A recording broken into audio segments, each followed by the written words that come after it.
ఆంధ్రప్రదేశ్లో నగరి శాసనసభ్యురాలు వైఎస్ఆర్సీపీ నేత ఆర్కే రోజాపై ఉన్న సస్పెన్షన్ను త్వరలో అసెంబ్లీ స్పీకర్ ఎత్తివేయనున్నారని తెలుస్తోంది.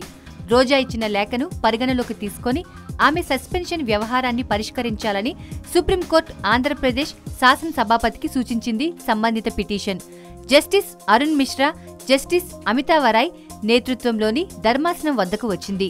ఈ నేపథ్యంలో పిటిషనర్ రోజా తరపున సీనియర్ న్యాయవాది ఇందిరా జైసింగ్ వాదనలు వినిపిస్తూ రోజాపై విధించిన సస్పెన్షన్ కు సంబంధించి సుప్రీంకోర్టు ఆదేశాల మేరకు ఏప్రిల్ 22, 2016న స్పీకర్ కు రాసిన లేఖను ఈ న్యాయస్థానం ముందుంచామన్నారు. 2015 డిసెంబర్ 18వ తేదీన అసెంబ్లీలో జరిగిన సంఘటనకు సంబంధించిన వివరణను ఆ లేఖలో పొందుపరిచామని, స్పీకర్ కు కూడా ఈ లేఖను అందజేశామని తెలిపారు.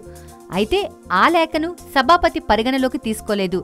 అలాగే ఆ అంశాన్ని పరిష్కరించలేదని ధర్మాసనం దృష్టికి తీసుకురాగా ఆ లేఖ సభాపతికి అందలేదని ప్రతివాది తరపు న్యాయవాది ప్రేరణా సింగ్ తెలియజేశారు. ఆ లేఖను ఇప్పుడే ప్రతివాది తరపు న్యాయవాదికి ఇవ్వాలని సూచించగా లేఖ ప్రతిని ఇందిరా జైసింగ్ అందజేశారు. ఈ నేపథ్యంలో ధర్మాసనం స్పందిస్తూ ఎమ్మెల్యేపై సస్పెన్షన్ కాల వ్యవధి కూడా ముగియడంతో సభాపతి ఈ లేఖను పరిగణలోకి తీసుకుని సస్పెన్షన్ అంశాన్ని పరిష్కరించాలని సూచిస్తూ ఉత్తర్వులు జారీ చేసింది ధర్మాసనం. దీనిపై AP assembly speaker Kodela Sivaprasadarao త్వరలో ఓ నిర్ణయానికి వచ్చే అవకాశం ఉందని తెలిపారు స్పీకర్ కార్యాలయ సిబ్బంది.